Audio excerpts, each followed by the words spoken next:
Joining us here at the JNS conference in Jerusalem is Dr. Dan Diker, president of JCFA. Shalom. Shalom lecha. So today we're talking about the current situation, and when we look at Iran and we look at President Trump giving out all these statements about negotiations first, we should promote a treaty. Are you worried?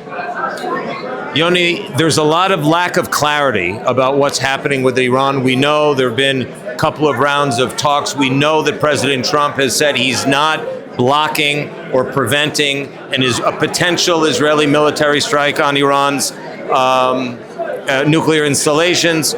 Could be the regime. On the other hand, we know that President Donald Trump is first and foremost an economic warrior, and he uses economic and political leverage in order to get adversaries and allies alike to do deals. He's written The Art of the Deal, and he's in the middle of the biggest potential art of the deal opposite the Islamic Republic of Iran. Big question, will the art of the deal work with a regime that's no different than the Nazi regime, that's ISIS and Al-Qaeda with a state? It remains to be seen, and Israel is waiting in the wings, giving the president the prerogative to attempt economic diplomacy, but very much sitting on pins and needles. And of course, what you're talking about is relating to Saudi Arabia. Saudi Arabia, Mohammed bin Salman, the crown prince, and President Trump, in our view, share a vision for a Middle East that is about to enter the 2030 Saudi vision, which is a Middle East that's driven by technology, a lot of it Israeli technology, the vision of MBS, a Middle East that is no longer dependent on its oil and gas power, but on brain power. This is what began in the first Trump administration. There is really an alignment and a growing, intensifying understanding between the Saudi leadership and President Trump over these years that the Middle East can really become a global hub for transportation, for the development of manufacturing, for high technology. Israel plays a very important role in that vision. An important role, but if you were to advise to Prime Minister Netanyahu and to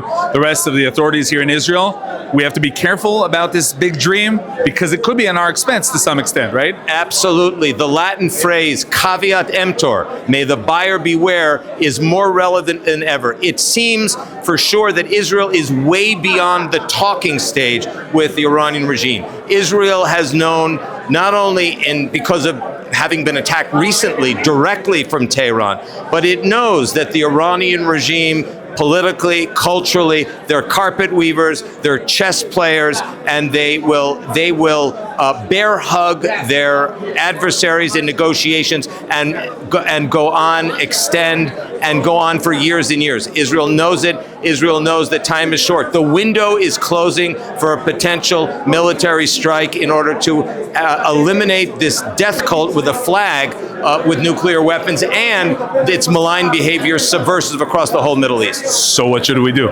So the answer is a limited window of what we call economic diplomacy first, but the kind of diplomacy that Israel is, in my view, suggesting and that the president is aligned with is a kind of diplomacy in which President Trump will dictate to the Iranian regime what should be happening. And if it's not happening, I think it's very possible and even probable that we can see a military strike against Iran's nuclear installations. Okay, Dr. Dan Diker, thank you very much. Thank you very much.